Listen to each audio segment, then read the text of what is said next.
mulai pelajaran dini hari ini masuk ke bab 2 dengan judul reaksi reduksi oksidasi yang disingkat reaksi redox. Untuk konsep reaksi reduksi oksidasi itu yang pertama berdasarkan oksigen. Pengertian oksidasi itu adalah reaksi yang mengikat oksigen. Contohnya C plus O2 menjadi CO2. Ini C mengikat oksigen, maka reaksi oksidasi. Kemudian pengertian reaksi reduksi berarti reaksi yang melepas oksigen. Reaksi yang melepas oksigen bisa dilihat di halaman 26.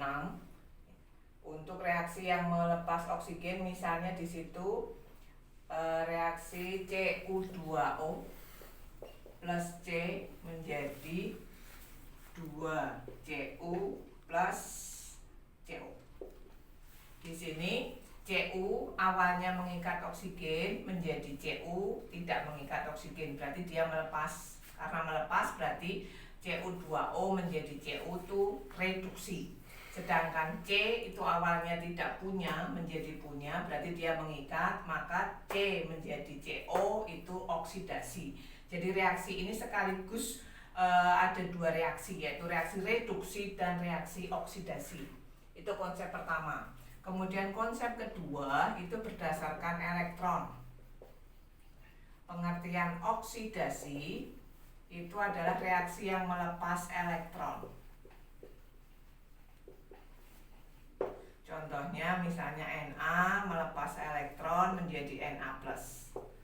Kemudian reaksi reduksi berarti reaksi yang mengikat elektron atau menerima elektron. Contohnya misalnya Cl mengikat 1 elektron menjadi Cl-. Itu konsep kedua. Konsep yang ketiga berdasarkan bilangan oksidasi. Pengertian reaksi oksidasi itu adalah reaksi yang biloxnya, jadi bilangan oksidasi disingkat bilox, biloxnya naik. Bilox naik. Sedangkan reduksi itu adalah reaksi yang biloxnya turun. Untuk menentukan bilox itu ada beberapa aturan yang harus diikuti di halaman 20. Di halaman 20 itu ada beberapa aturan, yaitu aturan yang pertama, bilangan oksidasi unsur bebas itu 0. Contohnya misalnya O2, I2 dan seterusnya itu unsur bebas, maka biloxnya 0. Kemudian bilangan oksidasi dari ion sesuai muatan. Contohnya Na plus muatannya plus 1, berarti biloxnya plus 1. S2- muatannya 2-, maka biloxnya -2. Kemudian aturan yang ketiga untuk logam golongan 1A itu berarti biloxnya kalau logam itu plus sesuai golongan, kalau 1A ya plus 1, kalau 2A ya berarti plus 2. Kemudian yang keempat, bilox H itu umumnya plus 1, ya umumnya plus 1. Lalu bilox O umumnya -2. Lalu berikutnya yang keenam, jumlah total bilangan oksidasi dalam senyawa sama dengan 0. Sedangkan jumlah total bilangan oksidasi dalam ion sama dengan muatannya. Itu aturan, beberapa aturan. Kemudian aturan berikutnya di nomor 8 sampai 11 nanti sekaligus dengan contoh yang saya berikan. Misalnya kita akan menentukan bilox dari senyawa NaCl. Bilox Na itu karena Na golongan 1A, maka biloxnya plus 1. Sedangkan Cl -1. Ini jumlahnya 0. Kenapa? Karena senyawa. Senyawa itu berarti nggak ada plus minus, maka jumlahnya harus 0. Jadi kalau Na-nya plus 1, otomatis Cl-nya -1. Contoh yang kedua, SO4 2-. Ini ada muatan 2-, berarti jumlah bilox S ditambah jumlah bilox O harus jumlahnya -2. Jadi karena bilox S-nya 1, maka 1 kali Piloks S ditambah jumlah O-nya 4, berarti 4 kali piloks O itu jumlahnya harus sesuai muatan. Muatannya 2 min, berarti jumlahnya harus min 2. Jadi dalam aturan yang nggak ada itu aturan untuk pilok S. Jadi pilok S kita tentukan, sedangkan aturan untuk O secara umum itu min 2. Jadi 1 kali piloks S itu sama dengan piloks S ditambah 4 kali piloks O nya min 2 sama dengan min 2. Jadi ini aturan, sehingga piloks S itu sama dengan min 2. Ini 4 kali min 2, min 8 pindah ruas kanan berarti menjadi plus 8, sehingga piloks S itu sama dengan plus 6. Harus ada tanda plus minus untuk pilok. Contoh yang ketiga, misalnya senyawa KMNO4. Piloks K ini golongan 1A, berarti plus 1. Piloks O min 2, jumlahnya 4, berarti saya tulis min 2 kali 4. Sedangkan di sini nggak ada plus minus, berarti KMNO4 itu senyawa. Kalau senyawa jumlahnya 0, maka min 2 kali 4 min 8 ditambah plus 1. Mn-nya berapa? Supaya jumlahnya 0, berarti Mn-nya sama dengan plus 7. Ulangi, min 2 kali 4 min 8 ditambah plus 1 kan min 7. Supaya jumlahnya 0 ya berarti piloks Mn plus 7. Kita lanjutkan piloks dalam suatu reaksi redoks secara umum. Tadi kan hanya dalam suatu senyawa atau ion yang sendiri-sendiri. Sekarang kalau misalnya diberikan reaksi redoks seperti ini, kita tentukan reduksi oksidasinya. Sebelum kita tentukan reaksi reduksi oksidasi, kita tentukan piloksnya. Untuk senyawa FeO, O aturannya min 2.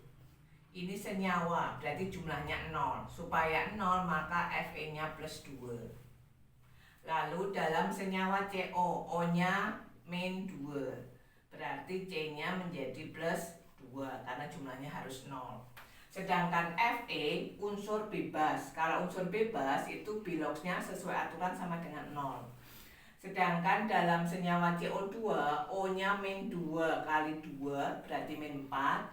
Karena senyawa jumlahnya harus 0, maka C-nya menjadi plus 4. Sekarang kita lihat perubahan. Fe di kiri plus 2, di kanan 0. Berarti terjadi perubahan dari plus 2 ke 0, itu turun. Karena turun, maka tadi konsep reduksi oksidasi dengan pilok, kalau piloksnya turun itu reaksi reduksi. Sedangkan